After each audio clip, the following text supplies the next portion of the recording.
मैं आपको रिपीट कर देता हूं, यहां से मैं एक बार रिपीट कर देता हूं। मैंने आपको बताया है कि भाई सबसे पहले परमाणु जो था उसके बारे में हमें बताने वाले जो थे वो भारतीय दार्शनिक, भारतीय इंडियन फिलोसफर थे, और उनका नाम क्या था? महर्षि कणाद उनका नाम था, जिन्होंने 600 बीसी में हमें सबसे पहले ये बात बताई थी। और उन्होंने कहा था कि प्रत्येक पदार्थ जो होता है इस दुनिया के अंतर्गत, इस यूनिवर्स में, इस ब्रह्मांड में, इस कोसमोस के अंतर्गत जो भी पदार्थ पाया जाता है वो पदार्थ बहुत ही छोटे छोटे कणों से मिलकर बना होता है। और ये जो पदार्थ होते हैं ये सूक्ष्म कण से बनता है, और इन सूक्ष्म कणों को हम किस नाम से जानते हैं? हाँ भाई, एक बार देखिए अभी ममता भाटी और हरेंद्र सिंह, एक बार अभी देखिए वापस से आवाज आ रही है कि नहीं आ रही है। और ये सूक्ष्म कणों से मिलकर बने होते हैं। इन सूक्ष्म कणों को हम क्या नाम देते हैं? अविभाज्य कण के नाम से हम इसको बोलते हैं कि भाई ये परमाणु, ये जो पदार्थ होते हैं, ये कण जो होते हैं, ये कैसे होते हैं? अविभाजित होते हैं। ठीक है, आगे अगर हम बात करते हैं तो हमने चर्चा की थी कि इन दोनों के बाद, कणाद और डेमोक्रिटस जो थे, इनके बाद जो तीसरा व्यक्ति आता है जिसने परमाणु के बारे में हमें एक्सप्लेन किया है, उस व्यक्ति का नाम क्या था? तो उस व्यक्ति का नाम होता है डाल्टन, जिन्होंने 1808 के अंतर्गत एक सिद्धांत दिया था जिसको अपन डाल्टनिज्म के नाम से भी जानते हैं, या फिर हम उसको क्या कहते हैं? परमाणुवाद भी कहते हैं, या फिर उसको क्या कहा जाता है? परमाणु सिद्धांत भी कहा जाता है। और इन्होंने अपना जो परमाणु सिद्धांत दिया उसमें कुछ बातें हम लोगों को बताई। क्या क्या बातें थी उनकी चर्चा हम पहले कर रहे हैं।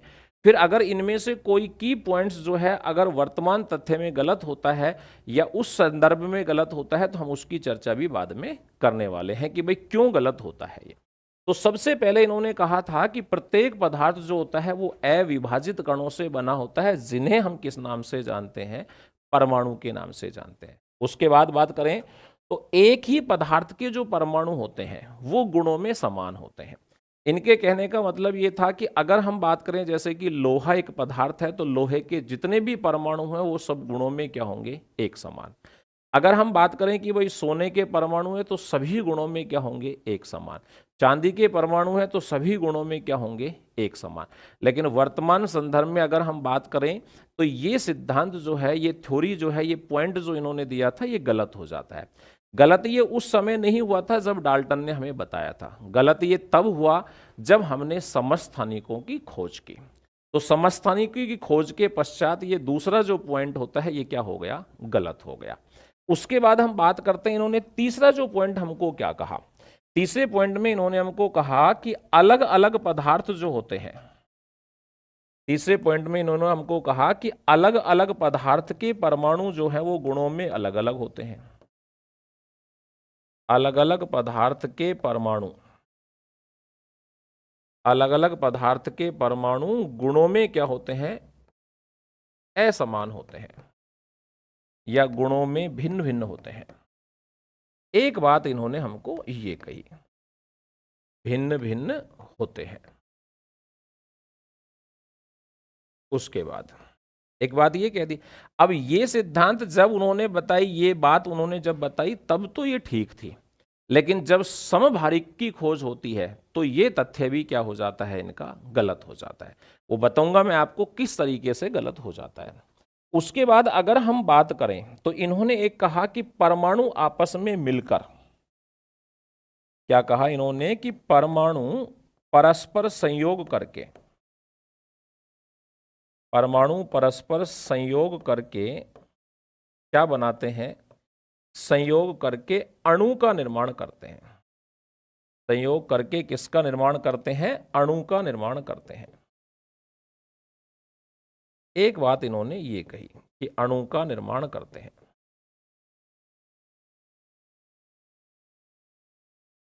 अणु क्या होता है? तो इसका मतलब हमें पता चल गया कि भाई दो या दो से अधिक परमाणु जो होते हैं उनके संयोग से जो पदार्थ बनता है वो क्या कहलाता है? अणु कहलाता है।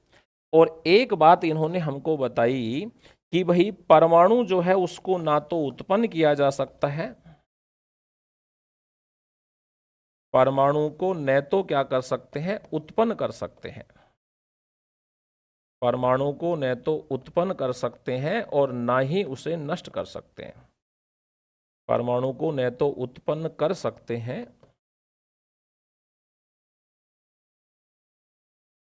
और न ही उसे नष्ट किया जा सकता है, और न ही उसे क्या कर सकते हैं, नष्ट कर सकते हैं। ये 5 जो पॉइंट हैं, ये 5 पॉइंट हमें किसने बताए? ये 5 पॉइंट हमको बताए किसने? डाल्टन ने। तो डाल्टन के ये 5 पॉइंट हो जाते हैं, जिनको हम किस नाम से जानते हैं? इन्हें हम जानते हैं परमाणुवाद के नाम से जानते हैं, परमाणु सिद्धांत के नाम से जानते हैं, या फिर इनको डाल्टन के नाम से भी जाना जाता है। ठीक है, अब देखिए आगे कि आगे हम चर्चा करें तो मैंने कहा इसमें से कुछ बातें जो हैं वो भी गलत हो जाती है। कौन कौन सी गलत? जैसे इन्होंने कहा कि अविभाज्य कण होता है, तो फर्स्ट पॉइंट की बात करें तो डाल्टन क्या कहता है फर्स्ट पॉइंट में? फर्स्ट पॉइंट में डाल्टन कहता है कि अविभाज्य क्या है, ये कण होते हैं। जबकि अगर हम देखें तो आजकल हमने परमाणु को क्या कर दिया है? विभाजित कर दिया है। परमाणु को हमने क्या कर दिया है? विभाजित कर दिया है। किस किस में कर दिया है? प्रोटॉन में विभाजित कर दिया, इलेक्ट्रॉन में कर दिया और न्यूट्रॉन में कर दिया। इसका मतलब डाल्टन का जो पहला पॉइंट था वो पॉइंट क्या हो जाता है? गलत हो जाता है। ठीक है, दूसरी बात इन्होंने क्या कही? दूसरी बात इन्होंने कही थी कि समान पदार्थ के परमाणु गुणों में समान होते हैं। दूसरी बात इन्होंने कही थी समान पदार्थ के परमाणु गुणों में क्या होते हैं? समान होते हैं। परमाणु गुणों में क्या होते हैं? समान होते हैं। ये बात इन्होंने कही। जबकि अगर हम देखें तो मैंने आपको कहा समस्थानिक की खोज होने के बाद ये क्या हो जाता है? समस्थानिक की खोज होने के बाद ये जो पॉइंट डाल्टन ने दिया था ये भी क्या हो जाता है? गलत। क्योंकि समान पदार्थ हम लेते हैं, जैसे हमने ले लिया समान पदार्थ तो हमने ले लिया हाइड्रोजन। अब हाइड्रोजन जब हमने लिया तो हाइड्रोजन के दोस्तों 3 समस्थानिक होते हैं। हाइड्रोजन के कितने समस्थानिक हैं? हाइड्रोजन के हैं दोस्तों 3 समस्थानिक। हाइड्रोजन के ये 3 समस्थानिक कौन कौन से हैं? 1H1, हाइड्रोजन का दूसरा समस्थानिक होता है 1H2 और हाइड्रोजन का तीसरा समस्थानिक होता है 1H3। इनके नाम भी आप चाहें तो याद रख सकते हैं। इसको कहा जाता है प्रोटियम। इसको किस नाम से जानते हैं? इसको कहा जाता है ड्यूटेरियम। इसको क्या बोलते हैं? ड्यूटेरियम बोला जाता है। इसे कहा जाता है ट्राइटियम या टीट्रियम। इसको बोलते हैं ट्राइटियम या फिर क्या कहा जाता है? टीट्रियम। और ये ध्यान रखना ट्राइटियम या टीट्रियम जो होता है ये कैसा होता है? ये एक रेडियो एक्टिव समस्थानिक होता है। कैसा है ये एक रेडियो एक्टिव क्या होता है? समस्थानिक होता है। ट्राइटियम जो होता है ये कैसा है? ये है रेडियो एक्टिव। क्या होता है? ये रेडियो एक्टिव होता है ये। तो ये एक रेडियो एक्टिव समस्थानिक है। ठीक है भाई। अब देखिए ये एक ही पदार्थ के हैं तो गुणों में क्या हो गए? भिन्न भिन्न हो गए। यहां से आप देखते हो यहां से क्या होता है? यहां से जल का निर्माण होता है जिसको आप सामान्य जल बोलते हो, जिसका फॉर्मूला होता है H2O। यहां से आप ड्यूटेरियम जो है इससे आप क्या बनाते हो? D2O, जिसको अपन भारी जल बोल देते हैं। और ये ट्राइटियम क्या होता है? ये ट्राइटियम अपना रेडियो एक्टिव समस्थानिक है। इसका मतलब एक ही पदार्थ के परमाणु भी गुणों में क्या हो गए? अलग अलग। तो डाल्टन का जो सेकंड पॉइंट था वो भी क्या हो जाता है? गलत हो जाता है। इसके लिए आप और भी एग्जाम्पल में आपको लिख के दे सकता हूं कि जैसे समान पदार्थों की अपन बात करूं तो जैसे कार्बन के समस्थानिक। किसके समस्थानिक? कार्बन के समस्थानिक। तो कार्बन के जो समस्थानिक होते हैं उसकी भी बात कर लेते हैं। तो कार्बन के भी 3 समस्थानिक होते हैं। ऐसे बहुत सारे हैं जिनको हम आगे चलकर डिटेल में पढ़ने भी वाले हैं समस्थानिक। कौन कौन से हैं? जैसे 6C12 होता है, जैसे 6C13 होता है और जैसे 6C क्या होता है? 14 होता है। ये 3 समस्थानिक है और तीनों गुणों में क्या होते हैं भिन्न, इनमें भी 6C14 जो होता है वो रेडियो एक्टिव समस्थानिक होता है। ठीक है, तो यहां पर समस्थानिक की खोज के बाद ध्यान रखना, सेकंड जो पॉइंट दिया था डाल्टन ने वो कब गलत हो जाता है, वो गलत हो जाता है समस्थानिक की खोज के बाद। इसके बाद हो गया ये समस्थानिक की खोज हुई, उसके बाद ये क्या हो गया, गलत हो गया। अब इतनी चीजें आपको जानने की आवश्यकता क्यों है, क्योंकि आजकल आरपीएससी का जो बदलता हुआ एग्जाम पैटर्न है वो हमें यही चीज बताता है। बिल्कुल हरेंद्र सिंह एकदम 0 लेवल से चलेगी क्लास, आपको कहीं भी ऐसा महसूस ही नहीं होगा कि सर हम साइंस पढ़ रहे हैं और हम फर्स्ट ग्रेड की तैयारी कर रहे हैं।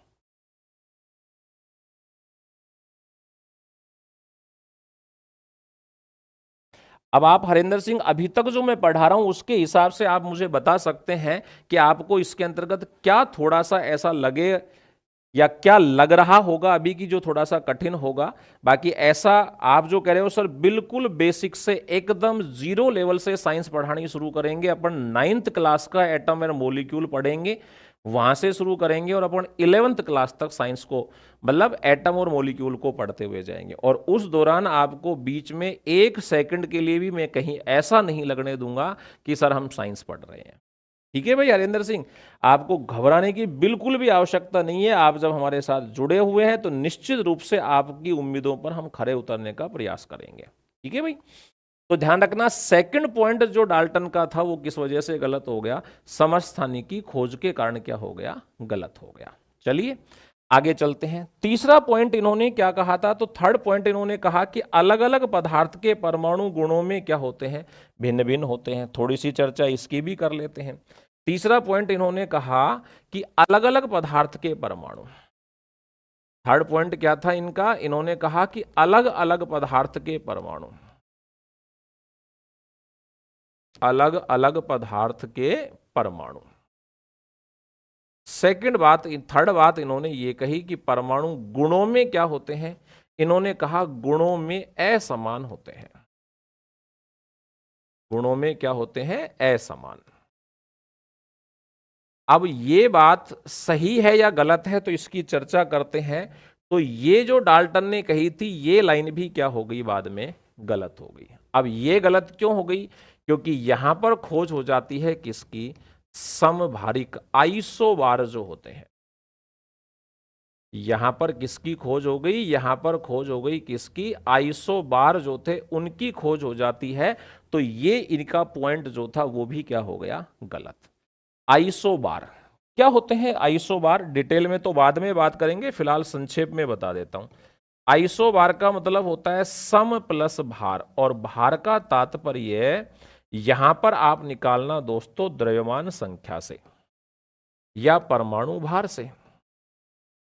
भार का मतलब आप यहां किससे लोगे, इसका अर्थ आप यहां लोगे द्रव्यमान संख्या से या आप इसको लोगे परमाणु भार से। क्या होते हैं ये, अलग अलग तत्वों के होते हैं। जैसे मैं आपको कहूं 6C14 और 7N14। अब देखिए यहां पर क्या देखने को मिल रहा है, दो अलग अलग तत्व हैं। एक परमाणु हमने लिया है कार्बन का, एक परमाणु हमने लिया है नाइट्रोजन का। दो अलग अलग हैं लेकिन फिर भी दोनों के परमाणु द्रव्यमान क्या है, एक समान। और परमाणु द्रव्यमान एक समान होने के कारण इनके अंतर्गत कुछ ऐसे गुण हैं जिनके अंतर्गत समानता देखने को मिल सकती है। ठीक है भाई, आगे चलें। अगला पॉइंट इन्होंने क्या कहा, अगला पॉइंट इन्होंने कहा कि परमाणु आपस में मिलकर किसका निर्माण करते हैं, अणु का निर्माण करते हैं। फोर्थ पॉइंट इन्होंने कहा कि परमाणु आपस में किसका निर्माण करते हैं, अणु का निर्माण करते हैं। परमाणु के संयोग से क्या बनता है, इन्होंने कहा परमाणु के संयोग से। तो परमाणु के संयोग से क्या बनता है, परमाणु के संयोग से बनता है दोस्तों अणु। अणु का मतलब होता है मोलेक्यूल। क्या होता है, मोलिक्यूल्स। और मोलिक्यूल्स कितने प्रकार के होते हैं, तो मोलिक्यूल्स होते हैं 2 प्रकार के। कौन कौन सा, एक तो होता है तत्व का अणु और एक होता है यौगिक का अणु। एक तो किसका होता है, एक होता है तत्व का अणु, मॉलिक्यूल ऑफ एलिमेंट, और एक किसका होता है, एक होता है यौगिक का अणु। एक तो तत्व का अणु होता है और एक क्या होता है, यौगिक का अणु। अब इन दोनों में भी क्या डिफरेंस है वो भी देख लेते हैं। तत्व क्या है, तत्व एलिमेंट किससे बने होते हैं, एक समान। एलिमेंट किससे बने होते हैं, तत्व किससे बने होते हैं, एक समान परमाणु से। तत्व किससे बने होते हैं, एक समान परमाणु से बना होता है कौन, तत्व। जैसे एग्जाम्पल के लिए मैं बात करूं, जैसे H2 है, O2, N2, iron, argentum, Oram, copper, cobalt, जितना चाहो इतना 118 एलिमेंट हमारी पीरियोडिक टेबल जो है उसमें पाए जाते हैं। तो वो 118 जो है वो सब क्या है, मॉलिक्यूल हैं। किसके मॉलिक्यूल हैं, वो एलिमेंट के मॉलिक्यूल हैं। क्यों है एलिमेंट्स के, क्योंकि जैसे मान लीजिए मैं आपको कह रहा हूं कि भाई सोने का आभूषण, अब सोने का आभूषण का मतलब वो सोने का बना हुआ है।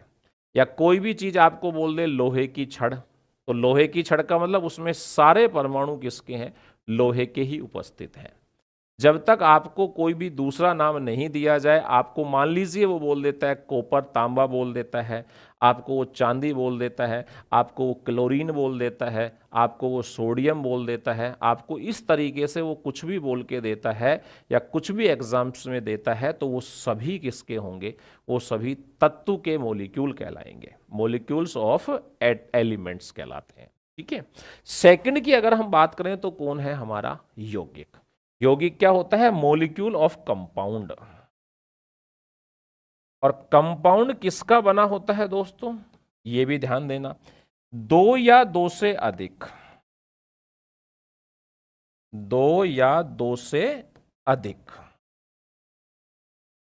दो या दो से अधिक तत्वों के,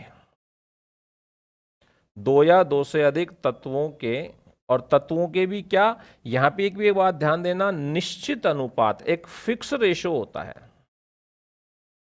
निश्चित अनुपात में मिलने से, दो या दो से अधिक तत्वों के निश्चित अनुपात में मिलने से क्या बनता है, मिलने से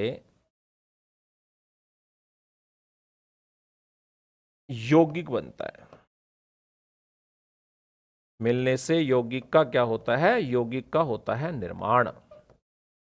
इससे बनता है दोस्तों कौन, यौगिक। दो या दो से अधिक तत्वों के निश्चित अनुपात में मिलने से किसका निर्माण होता है, यौगिक का निर्माण होता है। डिटेल में भी बात करेंगे अपन। जैसे मान लीजिए मैं आपके सामने लिख देता हूं H2O,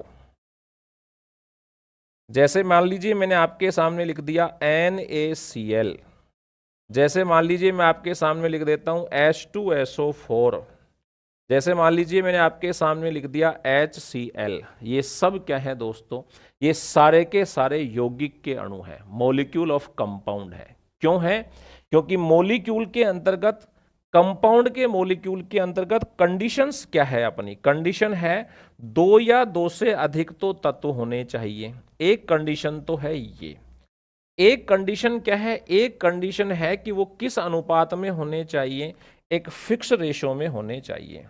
यानी कि combination of two and more atoms in a fix ratio, वो क्या कहलाएगा, वो कंपाउंड कहलाएगा। जैसे देखिए मैं आपके सामने बात करता हूं कि भाई कंपाउंड की विशेषता क्या होती है। मैंने आपको कहा H2O, ये लिख दिया मैंने आपको H2O।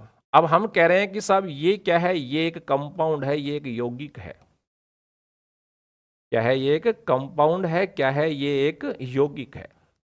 क्यों है यौगिक, तो हमें क्या देखना है, हमें देखना है इसके अंतर्गत कि भाई दो या दो से अधिक परमाणु है या नहीं है।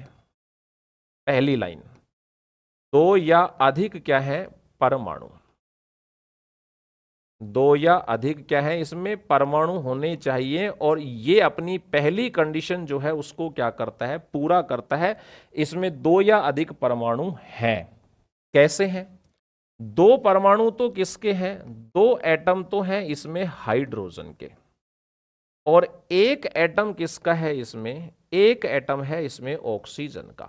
इसका मतलब 2 के हो गए, ज्यादा के तो नहीं हुए लेकिन 2 के हो गए। दूसरा क्या है, सेकंड कंडीशन इसकी ये थी कि ये सब एक निश्चित अनुपात में होने चाहिए। किसमें होने चाहिए, एक निश्चित अनुपात में होने चाहिए। अब अनुपात की भी बात कर लेते हैं कि भाई निश्चित अनुपात है या नहीं है। तो देखो निश्चित अनुपात होगा कि नहीं होगा। मैंने लिखा H2O। इसमें 2 तरीके से हम अनुपात देख सकते हैं। 2 तरीके से कैसे, यहां हम एक अनुपात देख सकते हैं संख्या का रेशो। एक अनुपात तो हम यहां क्या देख सकते हैं, संख्या का अनुपात, कि किसकी संख्या कितनी है। तो संख्या किसकी है, हाइड्रोजन की संख्या है और ऑक्सीजन की संख्या है, दोनों का रेशो निकालना है। तो हाइड्रोजन का कितना है 2, ऑक्सीजन का कितना है 1। रेशो हमारे पास क्या आ गया, रेशो हमारे पास आ गया 2:1। रेशो क्या आ गया हमारे पास, रेशो आ गया हमारे पास 2:1 आ गया। ये तो आ गया किसका, संख्या का रेशो आ गया। इसी तरीके से अगर मैं बात करूं तो एक और रेशो हम देख सकते हैं, और वो किसका है, वो किसका है उसकी भी बात करते हैं। दूसरा रेशो किसका है, दूसरा रेशो है हमारे पास द्रव्यमान का। दूसरा रेशो किसका देख सकते हैं, तो दूसरा रेशो हम देखते हैं द्रव्यमान का रेशो। अब द्रव्यमान के रेशो की बात करते हैं, द्रव्यमान का। तो द्रव्यमान कितना है, हाइड्रोजन के एक परमाणु का द्रव्यमान होता है 1, और ऑक्सीजन के एक परमाणु का द्रव्यमान होता है 16। फॉर्मूला भी लिख देता हूं, 1H1, और इसका होता है 8O16। इसका कितना है 8O16।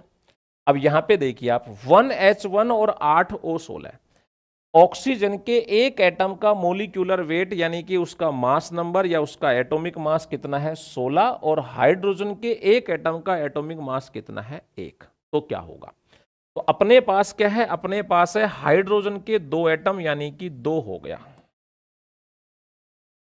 हाइड्रोजन के कितने एटम हैं 2, तो इसका मोलिक्यूलर वेट कितना हो गया, 1 का 1 है तो 2 का कितना हो गया 2। ऑक्सीजन का कितना है, ऑक्सीजन का 16 है, सॉरी, ऑक्सीजन का कितना है 16। तो यहां पर ऑक्सीजन का जो हो गया वो हो गया 16। अब 2:16, इसको आप सिंपल रेशो में कन्वर्ट कर सकते हो या नहीं कर सकते हो।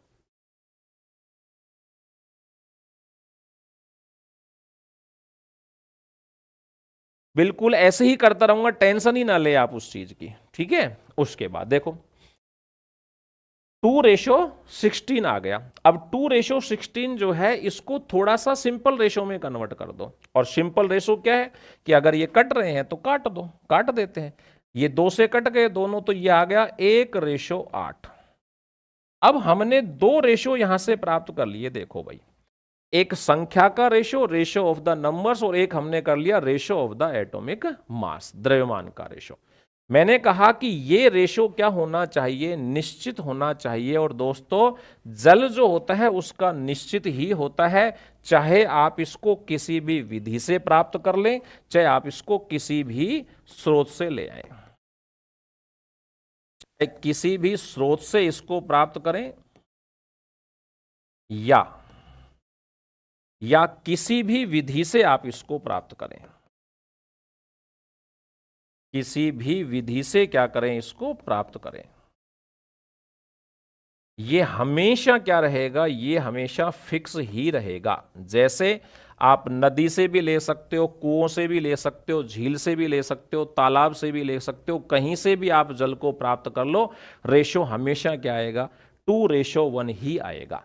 चाहे द्रव्यमान का रेशो, संख्या के रेशो की बात करें तो 2:1 आएगा, और द्रव्यमान के रेशो की बात करें तो क्या आएगा 1 कितना आएगा 8 आएगा। क्लियर सी बात है। चलिए, तो ये जो उन्होंने दिया था डाल्टन ने, उसमें कुछ कमियां निकल के आई। एक और चीज यहां पे बची हुई है कि भाई परमाणु को न तो उत्पन्न कर सकते हैं और ना ही परमाणु को नष्ट कर सकते हैं। बात तो बिल्कुल सही है। होता क्या है कि परमाणु आपस में क्या होते हैं, रीअरेंजमेंट होता है इनका, पुनः संयोजित होते हैं।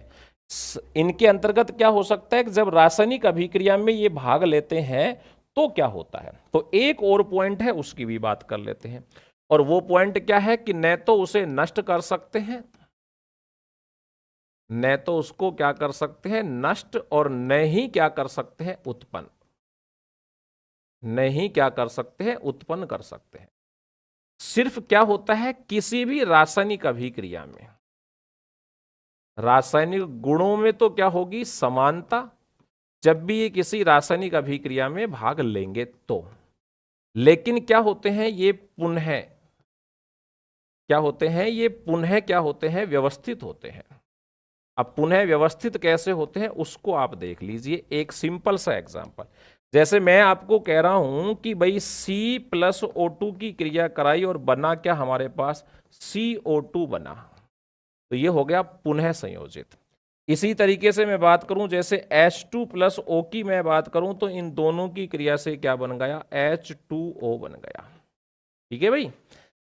चलिए तो दोस्तों आज की क्लास के अंतर्गत हम इतनी ही चर्चा करते हैं, इससे आगे की बात हम कंटिन्यू करेंगे नेक्स्ट क्लास के अंतर्गत। तब तक आप सभी लोगों को धन्यवाद। Wish you all the best, have a nice day.